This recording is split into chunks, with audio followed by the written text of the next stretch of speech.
Good evening sa ating lahat, no? And matagal na panahon bago ako ulit nakatungtong dito, no? Tuloy-tuloy, walang pahinga. Maagang gumising, no? Dapat ihatid ko pa si Pastor sa meeting place nila. Wala pang alas 4. Ginising na ako, tapos natulog lang ulit. Tuloy-tuloy, 10 hours. Tapos diretso dito, tugtog. Nakita niyo naman, di ba? Paano yung practice? Kung siguro, ano ang gagawin niyo doon, no?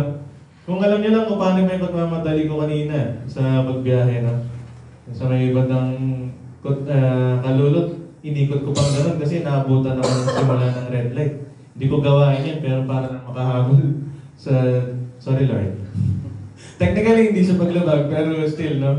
Na medyo kamote tayong konti para lang mabilisan. Pero anyway, no, alam na natin, naniniwala tayo na hindi papabayaan ni Lord na walang mensahe. Amen ba? Amen. And gayon din, no, itong message na ating marinig ngayong gabi is matagal nang naka-prepare actually. Siguro, magto 2 months na nakagawa itong message na to, no? Kasi ilang beses na rin akong sinusubukan ni Pastor na ako naman pag Sunday. Kaso concern or problem, yun nga, busyness. Diba? Pero still, dapat hindi nagiging rason na ba? Kaso yun nga, no? Hindi mo may iwasan. Lalo na kung meron naman at merong tatayo. Actually, gusto nga niya mag-online na lang, no?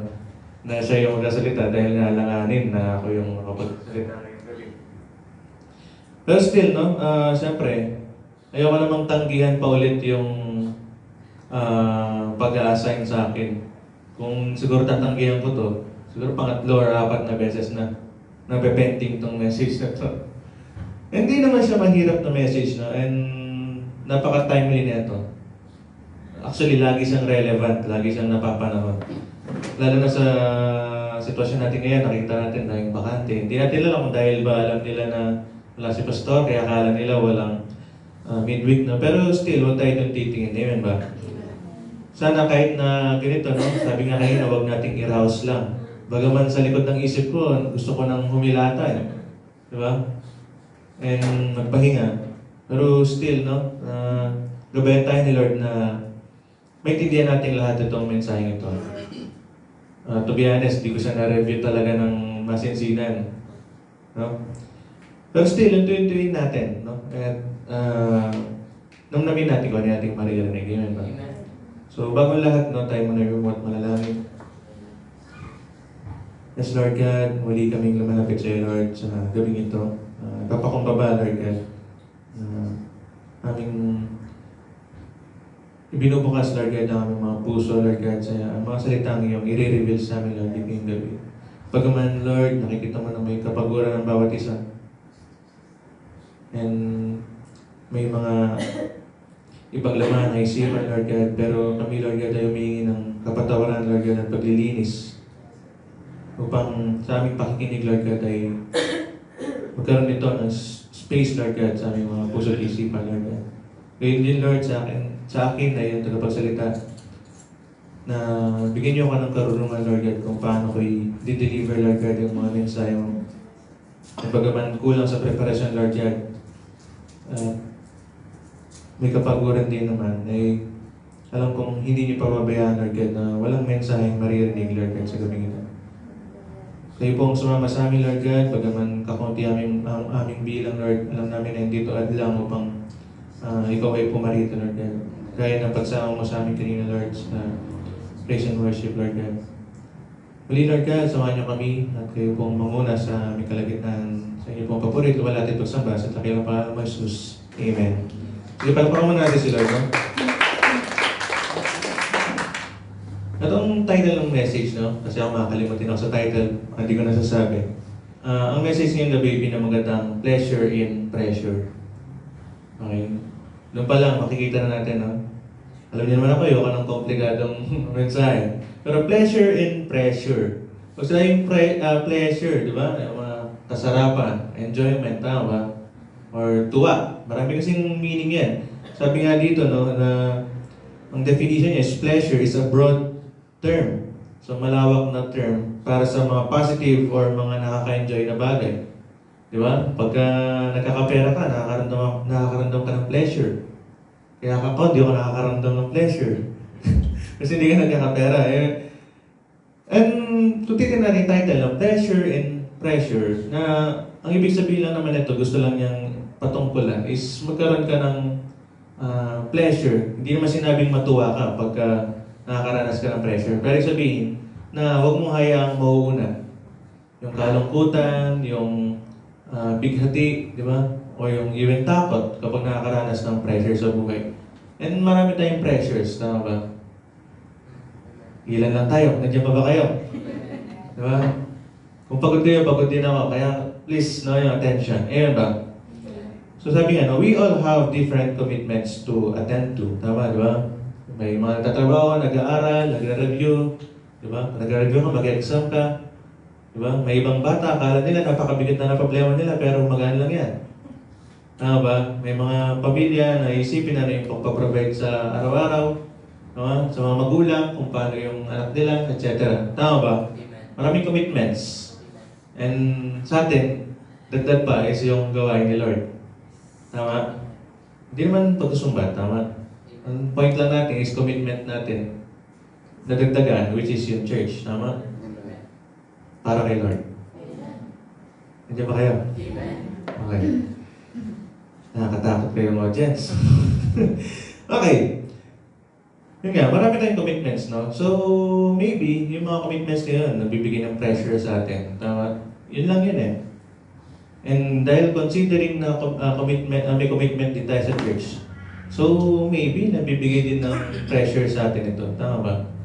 Ako, sabi ko pa lang kanina na ilang beses ko nang tinanggihan, hindi naman directly, no? Dahil alam naman ng tatay kung ano yung sitwasyon ko, kung kaya ko pa o hindi. Pero ito, pressure din sa akin ngayon na magbahagi sa inyo kahit na medyo masakit ng libid ko, di ba? Kahit na wala kaming practice talaga, na pressure sa amin kung paano na mabigay pa rin, no? Yung papuri kay Lord and madala yung kongregasyon. Di ba?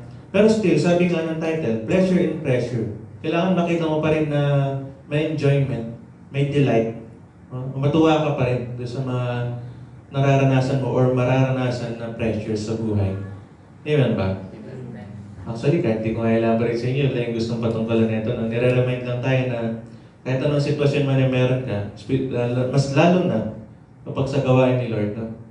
Kahit sabihin mong may concern, may problem sa church, sa mga kamanggagawa, usually yan lang naman yung concern sa simbahan, di ba? Hindi naman yung kay Lord eh. Yung mga kasama mo kay Lord, yan yung mga may concern talaga. Pero sinasabi lang, no, title pa lang, na kailangan makitaan mo pa rin ng pleasure yung mga bagay na yun. Amen ba? Amen. Sabi nga, no, often we get drained by life's busyness, di ba? Nawawalan ka na ng energy para kay Lord. Tama? Yung iba nga, hindi na natin ma-feel yung energy nila kasi wala dito, di ba? Kaya, praise God sa buhay ng bawat isa, no? Na bagaman, kahit ulit-ulit na sinasabing may kapaguran. Pero totoo naman kasi, tama? Midweek, kalagitnaan ng linggo, ng working week. Diba? Dati hindi ako makarelate sa inyo eh. Pero praise God, no? Magto 2 months na ako makaka-relate sa inyo. And mahirap, di ba? Ako lang, yung exercise ko, paano ko sisingit, di ba? Pero still, kahit na stressful, marami ka nakakasalumuha, maraming mga bagong bagay na kailangan matutunan. Hinahanapan ko ng bagay na matutuwa ako or magkakaroon ng pleasure. Kaya tatak ko sa isip ko na ito, learnings, connections, di ba? And ganoon din naman sa gawain ni Lord. Actually, unahan ko lang, pero sa verse natin mamaya na hindi naman nawawalan ng kabuluhan lahat ng ating pinapapaguran. Tama ba? Amen. Spoiler yan, ha? Pero sabi nga, no, marami man tayong kinabibisihan sa buhay. Hindi dapat yun maging rason para tayo maglaylo kay Lord. Amen ba? And hindi rin naman dapat maging rason yan para tanggihan natin yung mga gusto niyang gawin natin para sa Kanya. Diba? Alam niyo, yun nga, no? Na may kwento na yung bibi, napakalumang kwento na nito na humingi ng business kay Lord. Paraphrase, mabilis lang, summary lang. And binigay na sa Kanya yun. Diba? na-focus na siya doon, nawala na yung attention niya kay Lord or sa giver. Di ba? Hanggang doon lang yung attention niya, nawala na kay Lord, nawala na yung commitment niya kay Lord. So possible na dahil sa pressure siya sa buhay, na i-maintain yung kanyang business, nawala na yung delight niya o yung enjoyment niya kay Lord. Na-focus na lang siya sa mga business or busyness din niya sa buhay. Sabi pa, no, even though we are tired, we must still obey God. Yun ba? Ito, no? Na kahit iilan nga, may nag-obey ka pa rin. Di ba? Kaya ma-proud ka sa sarili mo. Di ba? Tapigin mo yung sarili mo. Kahit na gutom ka na, ako wala pang inom ng tubig. Di ba? Buti na nakapag-share pa kanina, no? Still, no, we will praise the Lord and serve Him. Amen ba? Amen. See the pleasure in pressure. Diba? Ako, inisip ko na lang na bagaman pagod man ako ngayon, diba? Na at least, nandun yung part na may enjoyment kasi alam mong lulugod si Lord sa'yo. Amen ba? Amen. Na hindi mo hayaang maging hadlang kung ano man yung nararanasan mo. Maraming pressures. Hindi lang yung sinasabi ko na pag-preach, pag-pray, pagtayo, etc. Basta maraming pressures, lalo na kung para kay Lord, di ba? Or related sa church. Maraming pressures na marirelate siya. Di ba? Pero still, kailangan makita mo lagi yung magandang bagay sa mga pressures na yan. Amen ba? Amen. Sabi nga sa Psalm 34:1, sa lahat ng pagkakataon, si Yahweh ay aking pupurihin. Pagpupuri ko sa Kanya ay hindi ko papatigilin. Di ba? Napakagandang verse din ito. Ulitin ko, no? Sabi niya, sa lahat ng pagkakataon, si Yahweh ay aking pupurihin. Sa lahat ng pagkakataon. Di ba? Hindi yan sinabing kapag ako ay may pressure sa buhay, o may problema, or may suliranin, na ititigil ko saglit ang aking pagpupuri, di ba? At haharapin ko muna ang aking problema. Di ba? Sinabi niya, sa lahat ng pagkakataon, si Yahweh ay aking pupurihin. Regardless kung puyat ka, di ba? Wala kang nakareting kanta, hindi kayo nakapag-practice, hindi naman yan yung magiging rason. Parang di nyo, praise God sa music team, parang di nyo kami kilala, di ba? Kahit nga on the spot lang may kantahin si pastor, kahit di mo alam yan, alam mo dapat. Di ba? Nakuha nyo? Diba? And kayo, may kanya-kanya tayong pressures. Sabi nga natin kanina, di ba? Mga nag-aaral, trabaho, yan lang naman yung ikutan talaga eh. Ikot-ikot lang yan. Kaya kailangan matutunan natin makita kung ano yung, or ma-feel and yun nga, makita yung pleasures sa mga pressures na yan. Amen ba? Sabi rin sa Habakkuk, chapter 3, verses 17 to 18, bagamat di namumunga ang puno ng igos at hindi rin namumunga ang mga ubas, kahit naman tala ang pamumunga ng olibo at walang anihin sa mga butirin, kahit na mamatay lahat ang mga tupa at mawala ang mga baka sa kulungan, 18, magagalak pa rin ako at magsasaya dahil si Yahweh ang Diyos na magliligtas sa akin. Di ba? Pinakita niya sa 17 na ang ginamit niya example is hindi namumunga yung mga puno na yan, di ba? So sabihin, kung ikaw ay isang magbubukid at hindi namumunga yung mga tanim mo, hindi ba parang problema sa iyo, isang pressure sa iyo, tama ba? Paano ka kikita? Di ba? Pero sinabi niya sa 18, no, na magagalak pa rin ako at magsasaya. Di ba? Hindi niya sinabing magiging rason yung kalugihan na yon para hindi siya magalak at magsaya. Di ba? Magagalak pa rin ako at magsasaya dahil si Yahweh ang Diyos na magliligtas sa akin. Hindi lang pleasure yung nakita niya, di ba? Nagkaroon din siya ng faith, di ba? And tiwala na alam niya may asahan siya. Di ba? Bagamat may pressure sa buhay. Amen ba? Hindi naman mawawala yung pressure. Dahil sa ilang beses kung tumayo dito, lagi niyo naririnig sa akin yan na hindi naman nawawala yung problema. Parang yung kanta lang yun, they are new every morning. Lagi may problema araw-araw. Actually, pero contradicting yun, they are new every morning. Kasi lagi namang pare-pareho lang yan. Di ba? Walang problema ang dinanas mo na hindi pa dinanas ng iba. Tama? So kung ganun pa lang, kaya kailangan mo lang makita kung paano mo haharapin yung mga yan. Amen ba? Amen. So, define lang natin, no? Baka kasi tumatatak sa isip yung pag-pressure, ano lang yun, parang, di ba, alam yung pressure sa trabaho, yung parang binibigyan ng deadline. Pero actually, yung pleasure and pressure dito, Ang ano lang talaga niyan, para kumbaga aesthetic na title eh. Magka-rhyme, di ba? Pero ngayon lang natin, hindi naman ibig sabihin ng pleasure is literal lang na enjoyment, gano'n. Pero pwede rin happiness, di ba, ganyan. Paano kung magkakaroon ng happiness sa kalagitnaan ng pressures. And gano'n din naman, yung pressure, pwede natin siyang isipin or i-take as mga sitwasyon na ayaw natin, di ba? So kung paparaphrase natin, paano tayo makaka-experience ng happiness sa mga sitwasyon na hindi kaya-ayaw. Parang gano'n lang, di ba? Naintindihan niyo po ba? Amen. So gaya nga ng mga verses na binasa natin, no? Na bagaman may mga unwanted situations na nangyari, at mangyayari, no? Na nandun yung pagtitiwala nila na nandun si Lord para sa kanila, and at the same time, na hindi nawawala yung happiness, di ba? Or yung pleasure, or enjoyment. Di ba? Sa madaling salita, ganito lang yan eh. Na bagaman may suliranin ka, kung ikaw ay may ministry, di ba? Hindi dapat maging rason yung mga pressures sa buhay mo para bitawan mo yung ministry mo. Amen ba? Amen. Kasi marami nang dumaan sa ating gawain, no? Marami ng mga individual na dahil may mga pagsubok, di ba? May pressure sa buhay. Mas pinipili nilang bitawan yung pressures, di ba? Instead na maging katulad nung sa Habakuk na magagalak pa rin, di ba? Kahit na may mga ganong problema sa buhay. Sabi nga dito, why do we need to see pleasure from our pressure? Bakit kailangan nating makita yung happiness, enjoyment, di ba? Or delight sa mga pagsubok sa buhay? Sabi dito, tatlong bagay lang po ito, pero hindi lang ito, yung mga bagay na rason, no? Sabi sa number 1, because focusing on pressure will burn our twig fast. Haba naman, no? Ibig sabihin lang, no, na agad tayong mauubos. Kumbaga sa kandila, yung twig. Alam niyo yung sinisindihan sa kandila? Tawag din is twig, naman, di ba? Na alam natin, yung kandila nauubos kapag sinindihan niya. Tama? Unti-unti.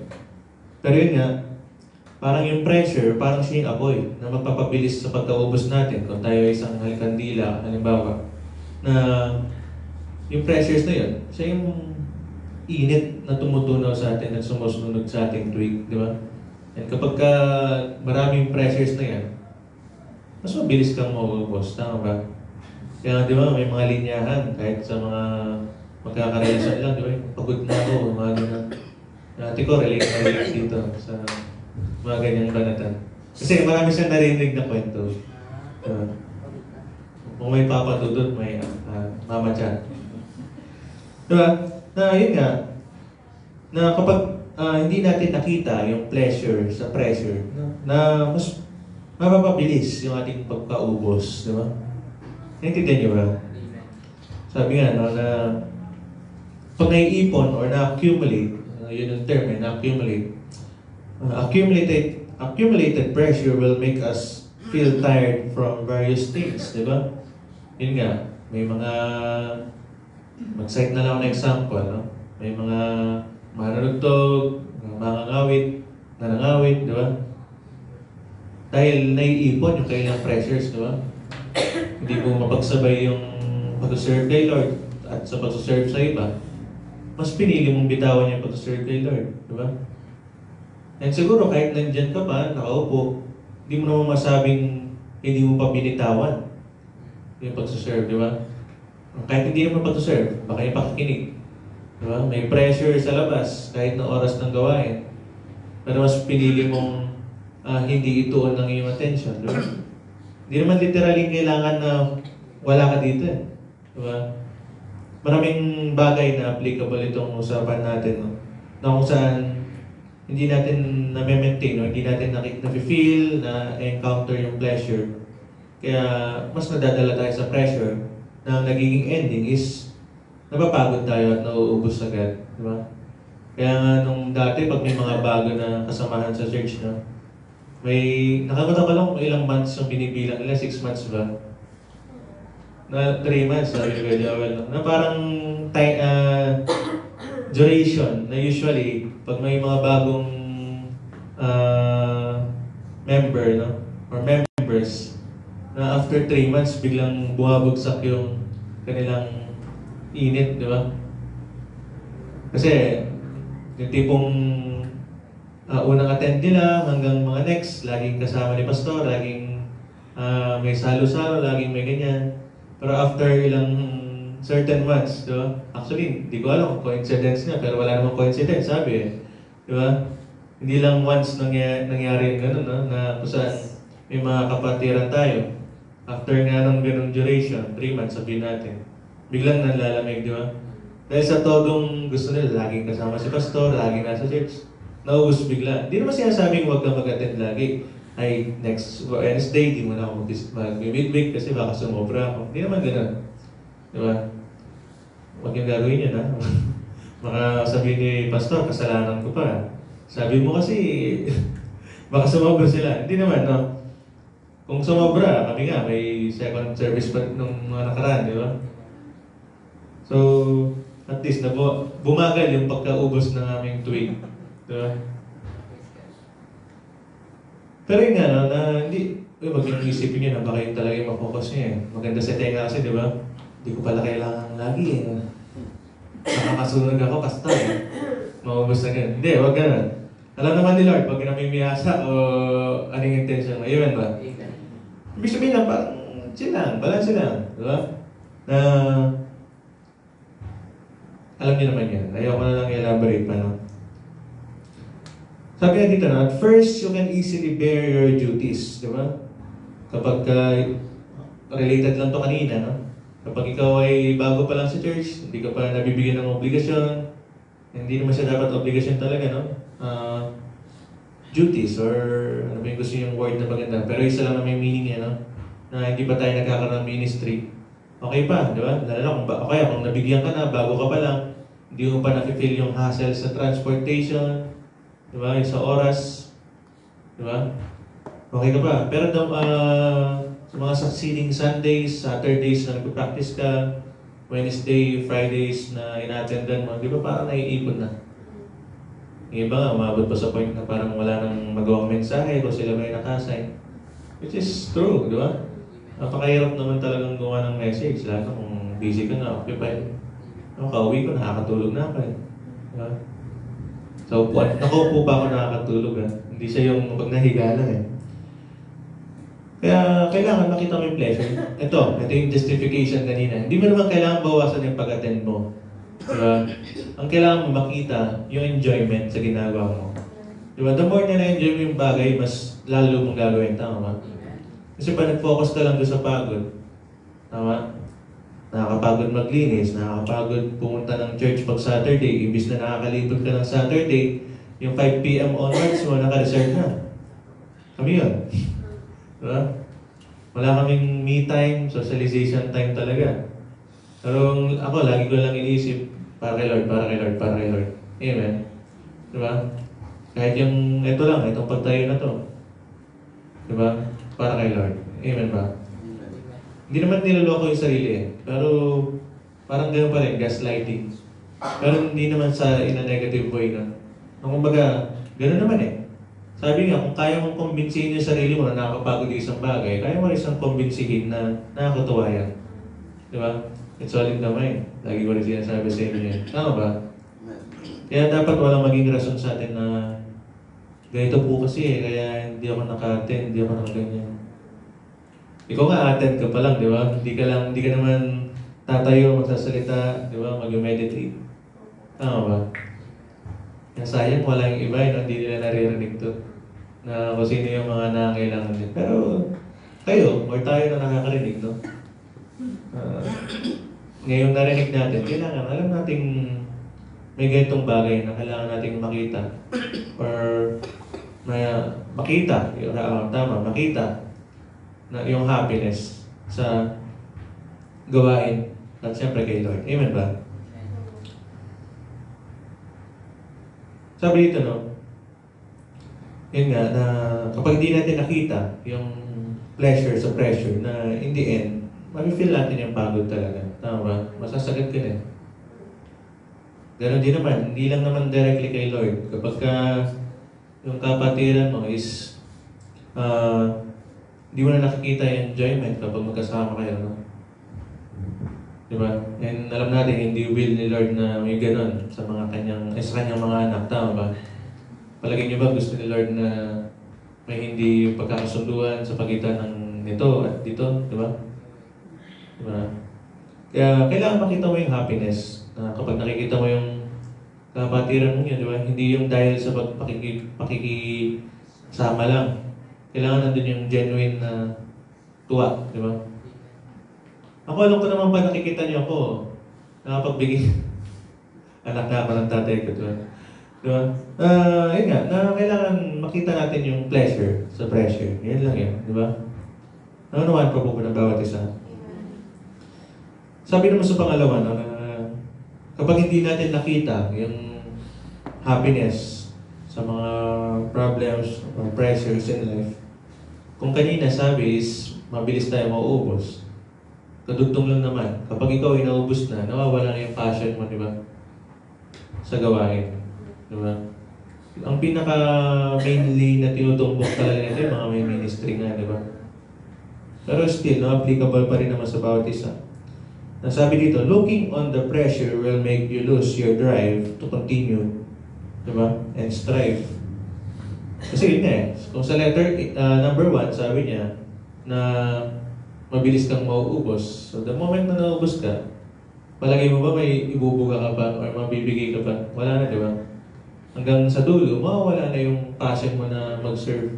Kung ginagawa mo man, is out of obligation na lang. Tama? Out of hiya. Di ba? Kaya we should assess ourselves, di ba? Ginagawa ko ba to para dahil may galak pa ako nararamdaman kapag ako'y nakakapag-serve, di ba? Nag-attend ba ako ng midweek dahil sinabi lang at in-announce nung Sunday? Or nag-attend ako out of my own volition? Tama? So tayo na may nakakalam dyan, no? Kaya meron yung sikat na verse sa Revelations in chapter 2, yung about sa mga Ephesian people, no? Na kung saan nawala na nga daw yung kailang unang pag-ibig kay Lord, di ba? Pag-ibig naman yun eh. Yung pinag-usapan doon. Pero bakit, paano connected sa pleasures or happiness? Di ba, the moment na nandun yung love, kadugtong na nun, yung nakaka-experience ka ng joy and happiness, di ba? Kapag may ginagawa ka para doon sa pinaglalaan naman ng love. So, may love ka kay Lord, di ba? Makaka-feel ka ng happiness kapag sinaserve mo siya. Tama ba? Nandiyan pa po ba?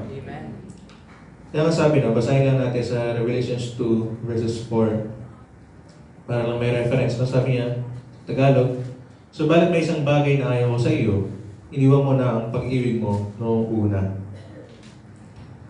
Like the Ephesians, we may have lost our passion, the love, pleasure, and enjoyment we have at first. Parang kanina lang, di ba? Nung bago-bago sila sa gawain, napakagilas. Tama? Kahit siguro kayo, naranasan nyo ito eh. Diba? Minsan nga, on and off pa eh. Magilas ka ngayon, nawala. Tapos parang nakafeel ka ng guilt siguro, or conviction. Tapos, nagborsige ka na naman. Hanggang nawawala na naman, tama? Hindi lang siguro twice, hindi lang thrice na nangyari yan. Hindi naman excuse na yung... hindi naman kayo lang, rather. Aminin natin at sa hindi, may nararanasan talaga natin to or na-encounter natin to sa spiritual life natin, no? Kung saan on and off, on and off. Tama ba? Nandun yung nandun yung pagkagustuhan mo, kaso hindi mo makalaban yung sarili mo na hindi pansinin yung pressure sa buhay, di ba? Kaya nai-snub mo yung pleasures kahit alam mo na dapat doon ka mag-focus. Alam mo yung sagot sa mga tanong mo. Nasa Bible din naman. Di ba? Pero hindi natin ginagawa or subukang labanan yung pressure sa buhay. Kaya ang ending niya, nauubos ka, nawawalan ka ng passion sa gawain. Diba? Kaya assess natin yung ating mga sarili na. When we are new Christians, we tend to be excited in attending every church activities. Diba? Ngayon, dami natin activities din. Kung naalala nyo, mga previous months, marami rin nag-midweek. Tama ba? Pero wag natin isipin yung bilang. Pero ang point lang is, comparison lang. So yung mga taong yun, nasan sila ngayon? Siguro yung iba may lakad, di ba? Nasa life naman. Pero yung iba, di ba? Nawala yung kanilang passion sa gawain. Di ba? Na-attend ba na linggo, pero hindi ba para kay Lord din naman yung midweek? Di ba? Huwag natin silang tularan. Ang gawin natin, pag-pray na lang sila. Amen ba? Hindi naman tayo mawawalan. We actively read, pray, and study the Word of God noong una. Pero habang katagalan, nawawala rin. Parang yung sinasabi ko kanina. Noong una, everyday, one verse. Babasahin ko, one verse every day. O kaya, one book kung kaya nyo mga one book. O kaya, one Bible verse every day. Tapos, pagka 7 p.m. na, mag-pray na ako lagi kahit di pa ako matutulog. Yun. Siguro naka 3 days ka, tapos pang 4th day mo, nawala kasi may lakad ka, di ba? Hindi mo nagawa. Di man, again, hindi naman kaya yan. Kahit ako, kahit sino sa atin dito, no? Na nakaka-skip siguro. Pero still, no? Para naman medyo pampalubag. At least, you're still trying, no? Na maayos natin spiritual life. Mas okay naman yun kaysa walang effort, di ba? Na ginagawa para mas mapalapit kay Lord. Amen ba? Pero sabi nga, no, na dati ganyan tayo kainit, etc. Pero ngayon, no, dahil di natin nakikita yung enjoyment, yung pleasures, is napapalayo tayo. No? But now, we are drifting away from our ministry and God because of the unwanted or hard situations we have. Diba? Napapalayo tayo dahil sa mga sitwasyon na ayaw natin. And dahil sa sitwasyon na yun, hindi natin makita yung happiness. Diba? Nawala yung passion. Being present in church or in the church doesn't mean getting pleasure from it. Diba? Hindi porke nasa gawain ka is nakaka-experience ka ng happiness. Gaya na sinabi kanina, no? Paulit-ulit lang. Na baka nga na-feel mo lang na obligasyon. O halimbawa, sa amin na lang 3. O siyempre, parang tatay mo na yung pastor, hindi ka pa ba-attend, di ba? Na dito papaiwan ka pa sa bahay. Tama ba? Gets ba? Kaya, baka sisimba ka pa sa ibang simbahan. Pero God knows our heart, di ba? Siguro partly, nandun na lang yung nasanay ka. Kasi di mo naman siguro lagi na-feel na parang every papasok ay sa Sunday, yung excited na ako. Parang gano'n. Wala naman siguro every Sunday, gano'n, no? Kasi pagigising nga kami. Pa slow motion pa, di ba? Excited ba yung gano'n? Pero, alam naman ni Lord, pero still, no, hindi naman pag-justify. Pero huwag na natin paki-elaborate yung mga ganong maliliit na bagay. Matalino naman si Lord. Amen ba? Yun nga, no, na hindi porke nasa simbahan ka is nakakuha ka ng pleasure dun, no? May isang example pa nga dito, no? Hindi naman dahil kumakanta ka is may pleasure ka rin na nakukuha. Maybe gusto mo lang is recognition, nasanay ka na lang na ikaw ay na-assign, etc. Diba? Pero hindi ibig sabihin na natutuwa ka pa sa ginagawa mo. Ako nga, minsan tinanong ko rin sarili ko, like, natutuwa ko ba ako na tumutugtog ako, nagigitara, nagki-keyboard? Or baka nasanay na lang ako? Kasi kahit papikitin mo ako ngayon, kaya ko tugtugin eh. Diba? Pero yung tanong ko sa sarili ko na natutuwa pa ba ako? Diba? Kung sa ginagawa ko yun.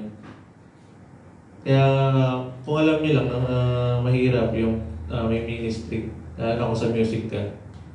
Nung linggo nga lang, di ko alam, may iba lang ako, no? Hindi alam kung na-feel nyo rin. Diba? Parang medyo mahirap i-push. Tama? Di ko alam kung na-feel nyo. Pero sa amin, no? Nang nakakapag-usap kami ng after church, medyo mahirap i-push. Parang may certain part ng praise and worship na hindi namin ma-boost talaga. Kaya while playing, no?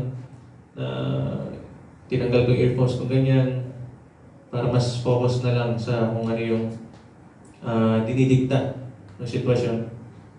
No? Sa isip-isip ko, parang sabi ko kay Lord na, Lord, huwag mo hayang matapos yung praise and worship na hindi ka namin ma-feel and ma-encounter. Diba?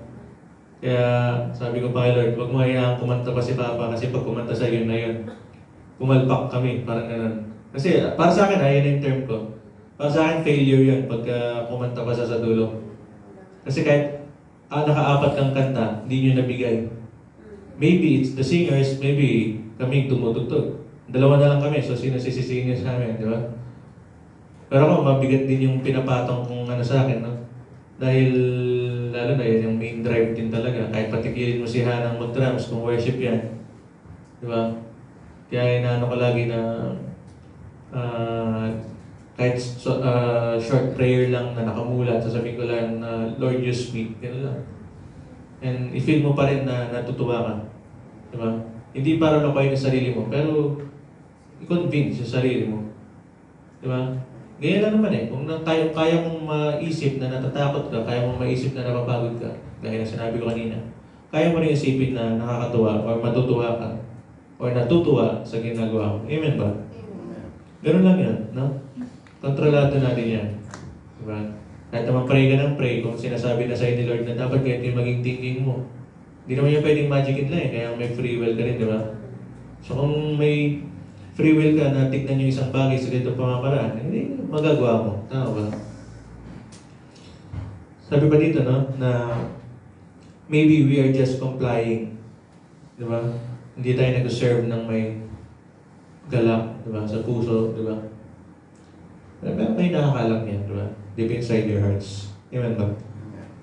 Nasa Revelations chapter 2 din naman, sinabi niya na kino-commend din naman ni Lord yung mga Ephesian people na yun. Dahil na may perseverance sila, no? Pero kino-condemn nila yung mga wicked people. Pero yun nga, ang kasamang palad lang na nawala na yung unang pag-ibig nila kay Lord. So sana sa atin, no? Hindi lang naman yung happiness yung kailangan natin magbigyan tuon, or tuon rather. Kundi yung love din naman natin kay Lord. Kasi sabi nga kanina, kung nawala yung love mo, parang napakalabo namang makafeel ka pa ng happiness, di ba? Amen ba? Kasi kung ako tatanungin, mas mabigat na bagay yung love. Kasi pag may love, susunod na lahat yan. Kaya nga di ba yung commandments, naging dalawa na lang. Love your neighbor, love your God, di ba? Kasi pag kaya mong mahalin yung kapitbahay mo, or kapwa mo, or kusino man, at kaya mong mahalin si Lord, susunod lahat yan. Malabong may pagmamahal ka na hindi ka mak-experience ng happiness. Di ba, Mama Cha? Di ba? Ganyan lang yan. Kaya prioritize din natin yung ating love kay Lord. Na i-evaluate natin, i-assess yung ating sarili mo kung talagang nandun pa. Amen ba? Medyo kalagitnaan na tayo. Huwag mo na kayong antokin sa akin. Medyo bibilis akong mag-consider. Ang pangatlo, sabi naman niya, no, na kapag hindi natin nakita yung pleasure sa pressure, no? Kung yung una, mabilis tayong maubos or mabilis tayong masusunog ang ating twig. Sa pangalawa, makawala tayo ng passion. Sunod-sunod lang yan. Pag nawala ka na ng passion, parang nagiging poor na yung performance mo, di ba? Ginamit ko lang yung term na performance, pero pwede natin sabihin nagiging poor na yung quality ng ating service kay Lord. Konektado lang sa kanina. Di ba? Kung feeling mo nasasanay ka na lang tumugtog, umawit, baka kaya pala hindi mo mabigay dahil na nawala yung passion mo, kaya ang ending, nagiging poor na yung quality ng worship. Imbis na ikaw lang yung mag-suffer, ang buong congregation yung naapektuhan, di ba? Kaya dinidiin ko rin talaga yung mga singers and musicians dahil sila kami yung isa sa main na talaga na mabigat na responsibility sa church. Diba? Hindi ito patama, hindi ito parinig, pero reminder sa bawat isa. Hindi naman kayo lang, kasi kahit ako. And ganun din, kung ikaw ay tatayo, ikaw ay mananalangin, di ba? Kapag na-feel mo na parang nag-pray ka, kahit simpleng prayer lang yan na para sa tithes, pero ba't parang walang naging impact? Baka hindi ka nag-ready, hindi mo na-feel na may excitement, di ba? Hindi ko lang kung tama yung pagkakaintindi ko na parang, buti nga siya Sister Rona, di ba?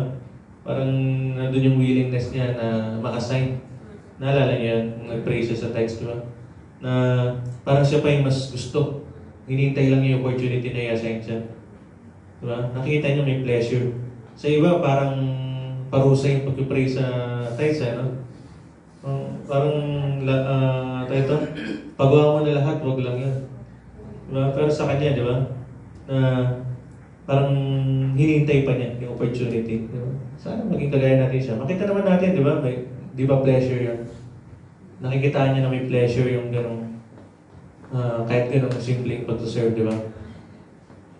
Kaya yun na kailangan ulit-ulit lang, na makita natin yung pleasure sa kalagitnaan ng pressure. Ayun. Ito meron lang tayong ilang pointers pa, no? Na 3 pointers kung saan may lang to. Kung mga tips lang kung paano natin mahanap yung pleasure. Kung kanina is kung paano, ay kung anong epekto or kung anong consequence kapag hindi tayo naka-experience ng pleasure sa pressure. Ngayon naman, ang sabi dito, how can we have pleasure from pressure? Nakakautal na. Number 1, sabi niya, no? Develop a God-centered optimism.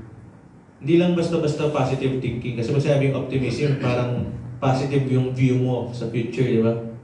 Positive yung pananaw mo sa isang bagay. Optimistic. Pero sinabi, dinagdag dito na God-centered optimism. Kailangan nandun pa rin si Lord sa image kapag ikaw ay mag-think ng positive. Diba? Parang yung kanina nga sa habak, no? Alam niya, may magliligtas. Kaya nandun pa rin yung positive thinking niya na si Lord is nandiyan. Amen ba? Hindi niya sinabing everything will be okay, di ba? Hindi lang niya sinabing ganun. Lagi niyang ini-involve si Lord sa kanyang optimism, di ba? Kaya nga, sabi nga, ulitin ko lang, develop a God-centered optimism. Diba? Kaya na ko pa binabanggit sa inyo yan, actually, natatawa nga ako sa isip ko, parang, sinabi mo rin yung mga pointers mo, na-example mo rin. Diba? Yung sinasabi ko kanina, kailangan mo lang i-convince yung sarili mo na may happiness na mabibigay sa iyo yung gagawin mong yan para kay Lord. Amen ba?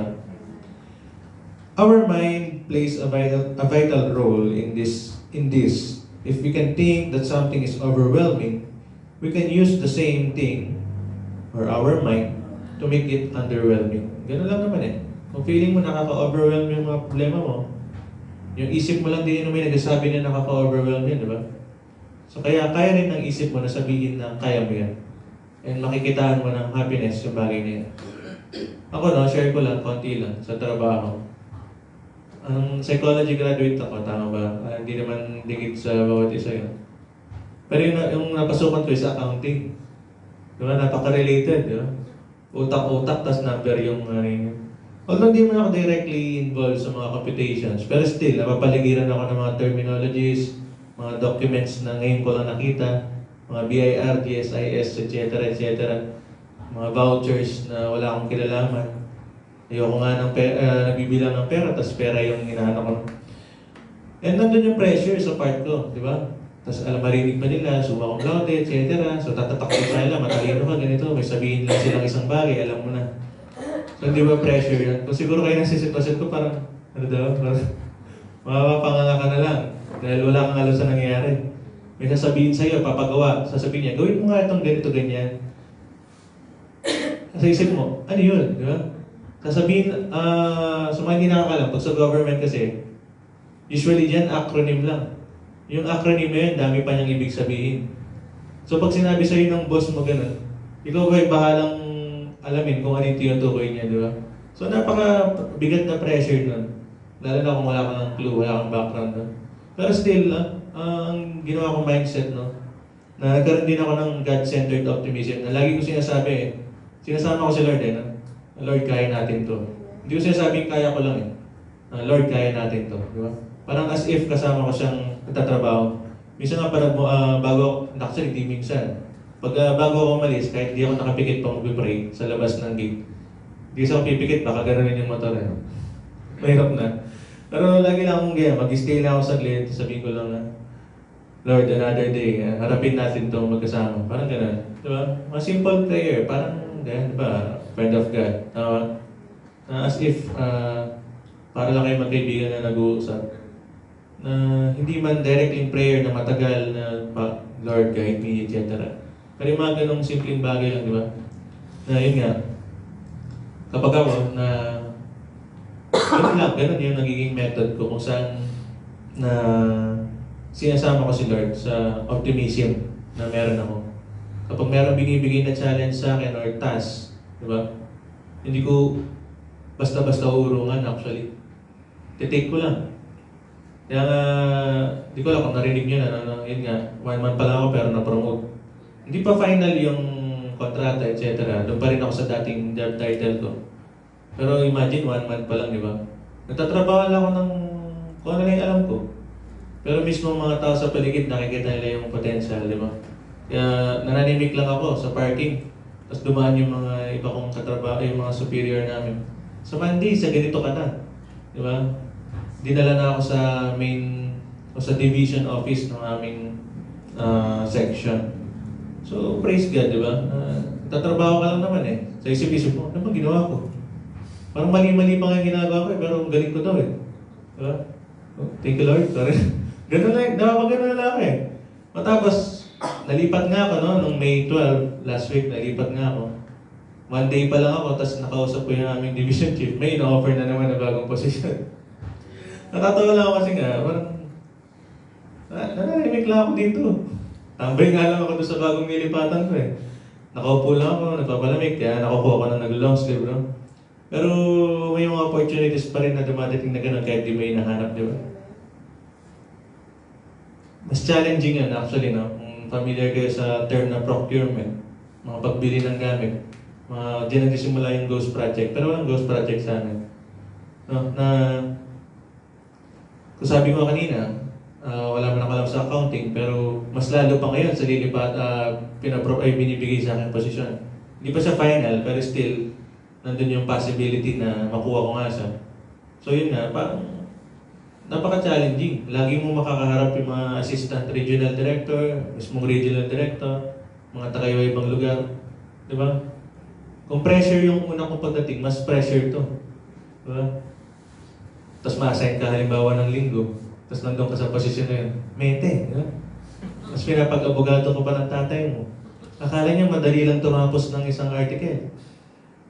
Kaya kung nga sa opisina namin, dahil nga may lilipatan ako na may pinapabasa sa aking batas, kahit hindi pa naman ako nalipat. Pinapabasa sa akin, wala akong maintindihan.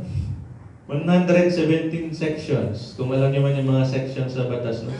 Diba, may isang batas, may mga section yan.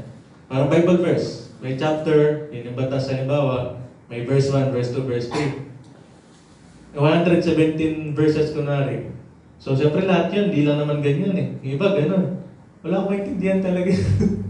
Pero still, no, nandun yung pressure. So, sinimulan ko sa basahin ng Monday, Thursday na bukas, di pa ako tapos. Diba?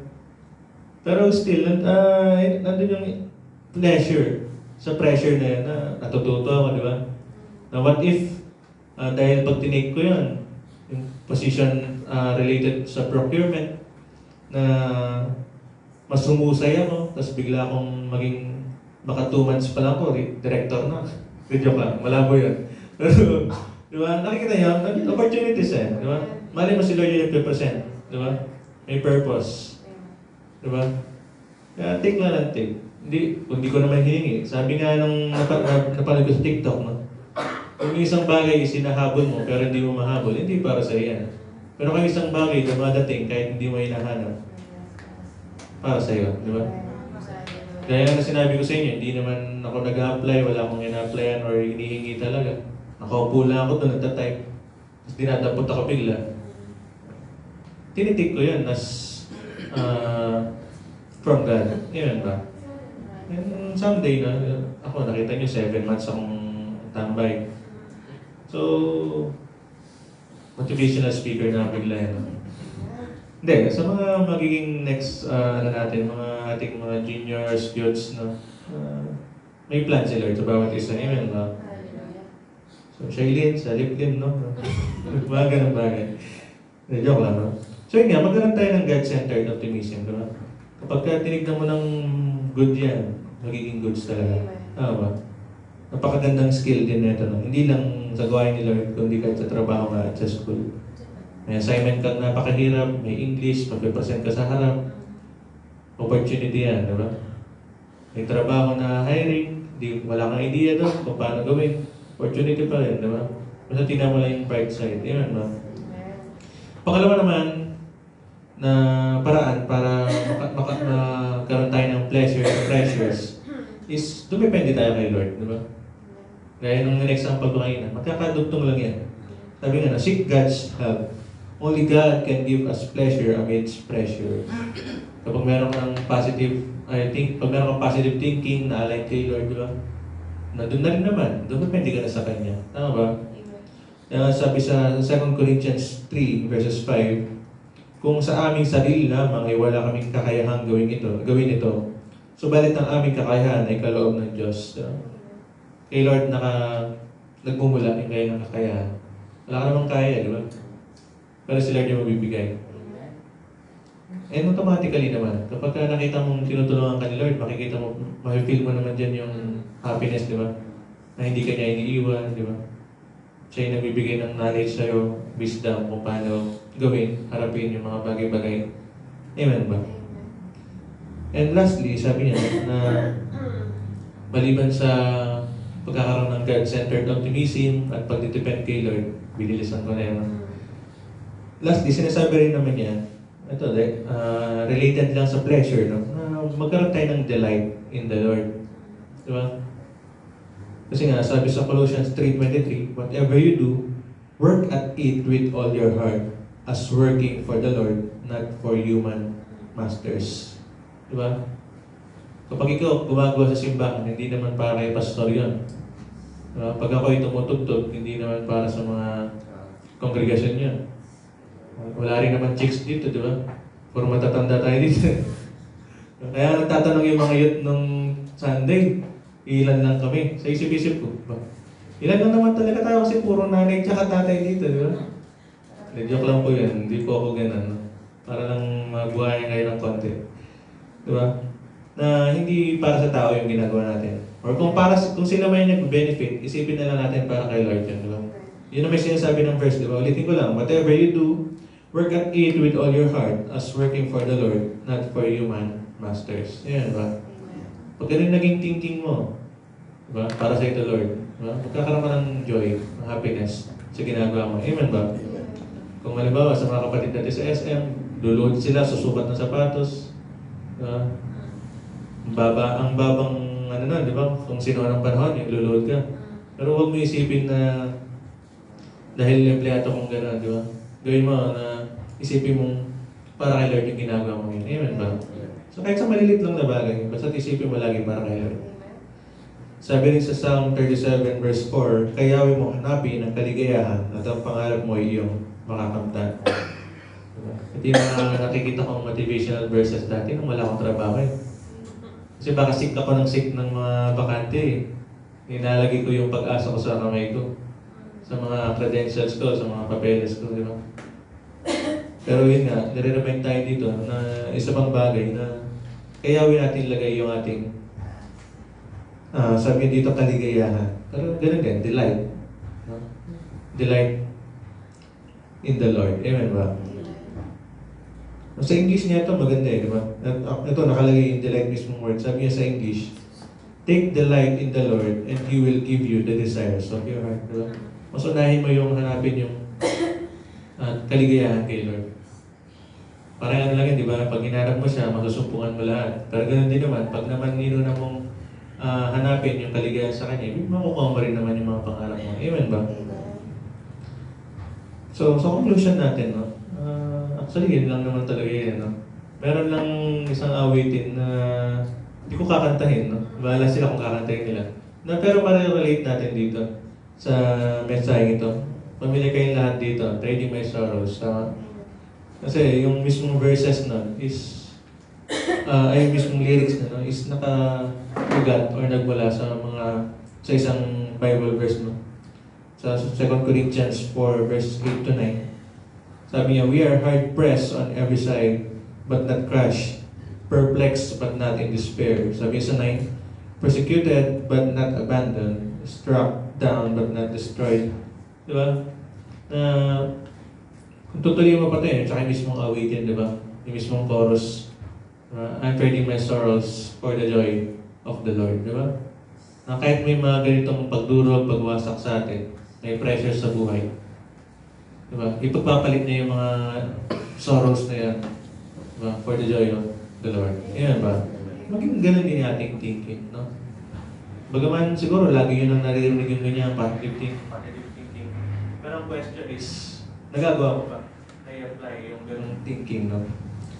Kaya sabi, we must continue despite the pain as our labor will not be in vain. Diba? 1 Corinthians 15:58. Yun yung nasabi natin kanina. Okay. O ano man yung ginagawa mo ngayon, pinaghihirapan mo, yung pinagtsatsagan niya akong pakinggan sa ganitong boses, di ba? Hindi mo mawalan ng kabuluhan niya. Amen ba? So naman, no, may naman ang bawat isa at yun lang po.